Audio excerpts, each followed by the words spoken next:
The new 2024 season has already started, so this is the time to give out the purest Nightmares 2023 season awards. A few weeks ago I made a Google form where everyone watching the channel could have voted for their winners. I received 251 responses from you beautiful people, and I truly appreciate you all for participating. But now let's not waste any more time and let's get into the first two award categories that honestly have the most obvious winners. And of course I'm talking about the Grand Slam match of the year and the main tour match of the year. I mean, there is no point in even having any suspense because we all know that Novak Djokovic and Carlos Alcaraz played insane matches both at Wimbledon and Cincinnati finals. Everybody has talked about those matches, we all know how great they were, so it shouldn't be surprising that they won in such a landslide. But as I forgot to tell you all, I gave people a chance to submit their own nominations for the award categories. So I think I'll mention some of the submissions that stood out to me, first being Valinets vs Potapova as the tour match of the year, and I have only two things to say about this one. Firstly, what the hell is an ATX Open? And secondly, how do you even remember that such match even happened? But on the Grand Slam side, some person said that Djokovic vs Zverev was the match of the year, and...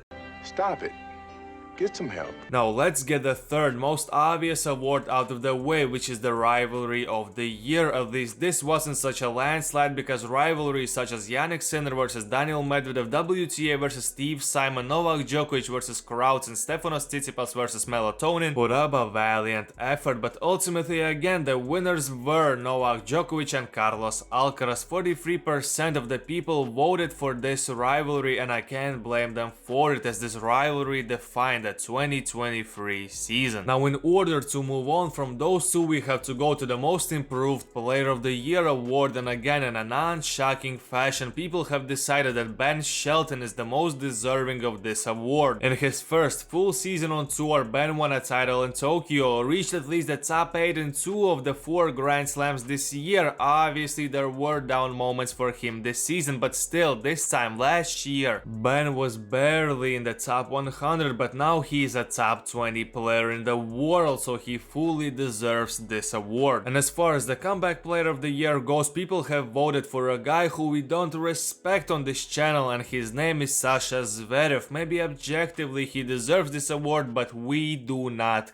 care. Finally, there is an award where I didn't expect this winner, and it's the Coldest Moment of the Year award. There were some great candidates for this award, such as Ben Shelton doing his dialed-in celebration at the US Open, Novak making fun of the Wimbledon crowd, or even Iga Swiatek just showing who's boss against Sabalenka in Cancun. But ultimately the winner is Jannik Sinner, saving 3 match points against Novak Djokovic at the Davis Cup to earn the first Davis Cup victory for Italy in almost 50 years. And I am surprised that it was such a solid win for Jannik here, but I guess people love cold moments that involve tennis itself rather than the shenanigans around it. But moving on from the coldest moment to the saltiest one, where the opinions were split the most, the nominees were Daniil Medvedev flips off the crowd after getting in his feelings after a loss against Grigor Dimitrov in Paris, Rafael Nadal's interview where he said that Novak Djokovic is more obsessed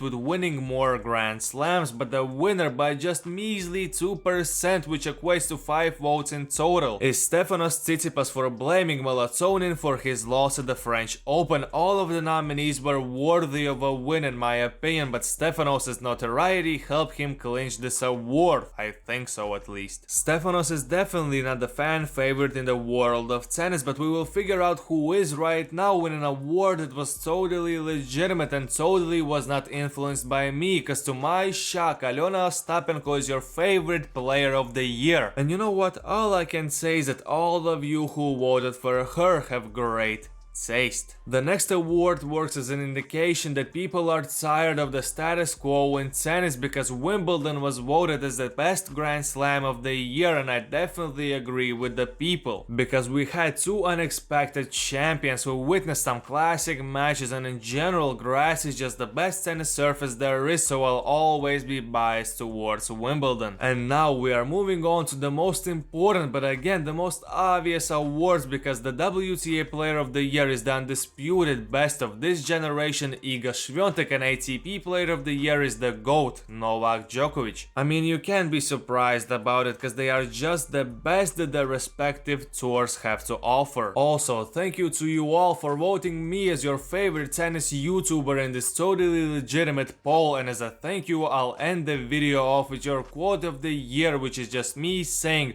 Ugo.